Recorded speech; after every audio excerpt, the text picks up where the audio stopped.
nivelin maksimal. Dhe nga ana tjetër kemi bërë rrugët e evakuimit për 3 fshatra në Novosel dhe 1 fshat në Fier. Dhe aktualisht edhe baktit janë evakuuar, po edhe banorët.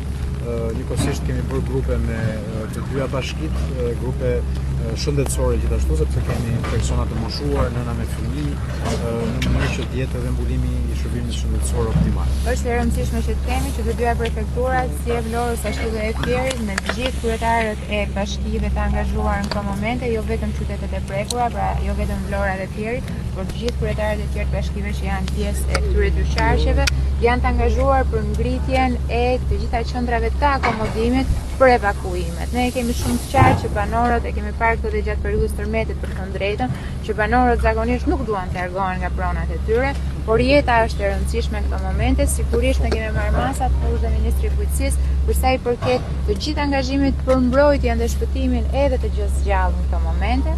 Duhet jeni në dieni që Kryeministri është duke dizenjuar së bashku me Ministrinë e Financave në këto momente një paketë e cila do të garantojë dëmshpërblimin si për pjesën bujqësore ashtu edhe për banesat. Nesër mëngjes në orën 8:30 do të ketë një mbledhje të Komitetit të Emergjencave ndërqeveritar, ku do të bëhet edhe një adresim nga ana e Kryeministrit, jo vetëm për zgjidhjen e situatës dhe për gjithë përballimin e kësaj situate, por edhe për dëmshpërblimet që janë shumë të rëndësishme për të bërë të ditura dhe për të marrë informacion të gjithë familjet apo edhe bizneset e prekura.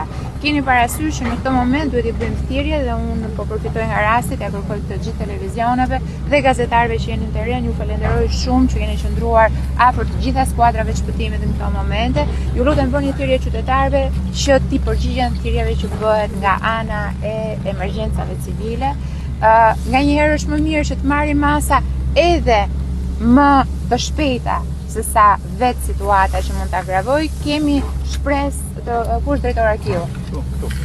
Drejtor Arkiu mund të shpjegoj pak që kemi shpresë se të ketë një rënje të nivelit të vjosës, pasi nuk afektohet vetëm nga rreshtit që ndodhin në territorin ton, por afektohet edhe nga rreshtit që ndodhin në Breshqin në këto